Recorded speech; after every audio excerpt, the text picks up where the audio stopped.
Hello বন্ধুরা, সবাই কেমন আছো? আশা করি সবাই খুব ভালো আছো। তো দেখো, ফাইনালি কিন্তু মায়াপুর যাওয়ার জন্য পুরো রেডি হয়ে গেছি আমি।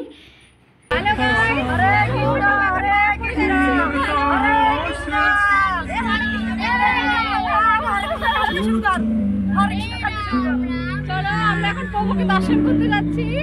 সবাই দেখো, আমরা এখন গোবিন্দের দর্শন করতে যাচ্ছি।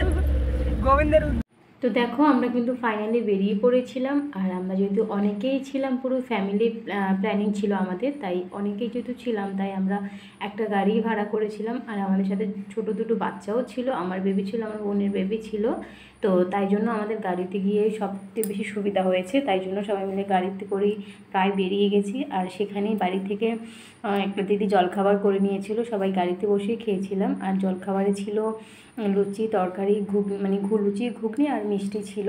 তো সবাই মিলে গাড়িতে বসেই খেয়েছিলাম। আর দেখো, সবাই মিলে নাচও করছিল প্রচুর, কারণ অনেক দিন পরে আমরা সব বোনেরা মানে একসাথে হয়েছি। আর অনেকে ছিল, মেসো মাসি, পুরো ফ্যামিলি ছিল, সবাই খুব এনজয় করেছি। একটা ব্লুটুথ বক্স নিয়েছিল আমার ছোটো বোন, তো সেটা দিয়ে সবাই অনেক নাচও করেছে, সবাই প্রচুর এনজয় করেছে। কারণ অনেকদিন থেকেই যাওয়ার ইচ্ছে ছিল মায়াপুর, এর আগেও গেছিলাম আমি দুবার, কিন্তু সবাই মিলে ফ্যামিলির সাথে গিয়ে একটা আলাদাই মজা, তাই না? সেটা হয়তো একা গেলে সেই মজাটা কখনোই পাওয়া যায় না।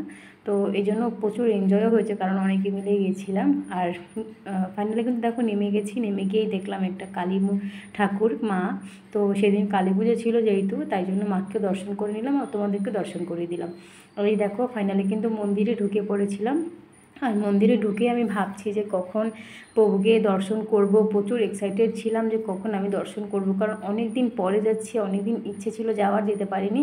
কিন্তু সেই দিন ফাইনালি চলেই গেলাম। কিন্তু দুঃখিত একটা ব্যাপার নিয়ে, যে আমি মন্দিরে ক্যামেরা তো অ্যালাউ করা নেই। তোমরা যারা মন্দিরে মায়াপুরে গেছো তারা জানো যে প্রভুকে দর্শন করানো যায় না, যার জন্য কি করব, তোমাদেরকে দর্শন করাতে পারলাম না। তো দেখো, দর্শন কিন্তু করিয়ে এখন প্রচুর খিদে পেয়ে গেছে, তাই খাওয়ার ফলরুমে ঢুকছি। তো ঢুকতেই দেখলাম এরকম সুন্দর একটা ব্রিজের নিচে এরকম জল আছে, কচু গাছ, তাই সেটাকেও ক্যাপচার করে নিলাম। আর দেখো, ফাইনালি কিন্তু খাওয়ার হলরুমে আমরা ঢুকেও পড়েছি। গিয়ে দেখছি অনেক লোকজন সেখানে খাবার খাচ্ছিল। আর আমি যখন 2 বছর আগে গেছিলাম তখন দেখেছিলাম যে সুন্দর করে বসিয়ে খাওয়াতো, কিন্তু এখন একটু অন্যরকম সিস্টেম হয়ে গেছে, মানে খাবার নিয়ে দাঁড়িয়ে, খাবার নিয়ে অন্য জায়গায় বসে খাওয়াতে হয়। তো যেহেতু ছোটো বেবি ছিল, আমাদের একটু প্রবলেম হয়ে গেছিলো এভাবে খেতে। যাই হোক, কষ্ট করে খেয়ে বেরিয়ে দেখলাম সুন্দর গাঁদা ফুলের বাগান, সেটাকেও ক্যাপচার করে নিয়েছি। কারণ ফুল মানেই সুন্দর, ফুল এমন কেউ নেই যে ফুল ভালোবাসে না, তাই না? তাই আমি ভাবছি সবটাই আমার বন্ধুদের সাথে শেয়ার করব, তাই সবটাই ক্যাপচার করে নিয়েছি। ওখান থেকে বেরিয়ে কিছুক্ষণ আমরা রেস্ট করেছিলাম একটা জায়গায়, যেহেতু আমাদের সাথে দুটো বেবি ছিল, আমার ছেলে, আমার বোনের ছেলে।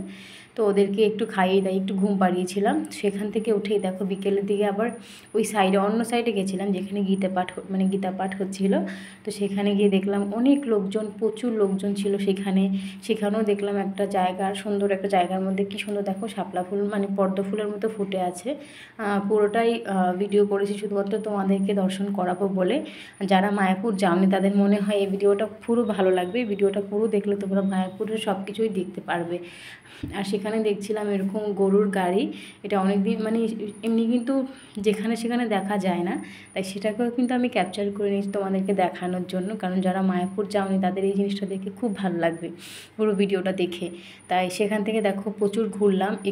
এটা দেখো নতুন করা হয়েছে, এখানে কিছু দেখায়, মানে ভগবানকে নিয়ে কিছু দেখায়, কোনো কাহিনী, পৌরাণিক গল্প কাহিনী।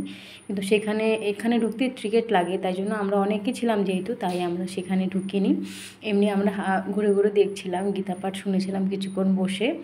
আর যেহেতু অনেকদিন পরে গেছিলাম তো প্রচুর এনজয় হয়েছে, ফ্যামিলি শুদ্ধ যেহেতু গেছিলাম।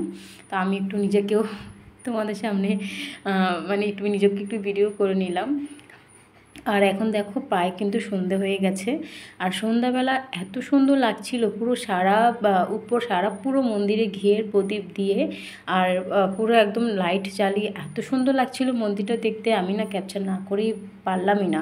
আর আমার খুব ইচ্ছে ছিল সন্ধ্যা আরতি দেখবো, সন্ধ্যা আরতিও দেখেছি, প্রচুর ভগবানের সামনে ঘিয়ের প্রদীপও দেখিয়েছি, নাচও করেছি, কিন্তু দুঃখিত কোনো কিছুই ভিডিও করতে পারিনি, কারণ তোমরা তো জানো মন্দিরের ভিতরে ক্যামেরা অ্যালাউ করে না। তো সব কিছু শেষে দেখো এখন কিন্তু প্রায় বেরিয়ে গেছি, আমাদের সব দেখা হয়ে গেছে, এখন প্রায় সন্ধ্যে 8টা বাজে কি 8:30 বাজে। দেখো প্রায় বেরিয়ে গেছি, খুব খারাপ লাগছিল বাড়ি আসতে। হ্যাঁ, আরও কিছুক্ষণ আরতি ছিল, কিন্তু আমাদের বাড়ি আসতে হয়েছে, দুটো বেবি ছিল তো ওই জন্য আমাদের তাড়াতাড়ি বেরিয়ে যেতে হয়েছে, নাহলে এত সুন্দর লাগছিল। আর যখন করছিলাম মনে হয় যেন পুরো স্বর্গে চলে গেছিলাম, এত ভালো লাগছিল। তো যারা যারা মায়াপুর যাওনি অবশ্যই যেও, আমার মনে হয় খুব ভালো লাগবে। আর ভিডিওটা এই পর্যন্ত, সবাই ভালো থেকো, অবশ্যই টাটা বন্ধুরা। করে জানিও। টাটা বন্ধুরা।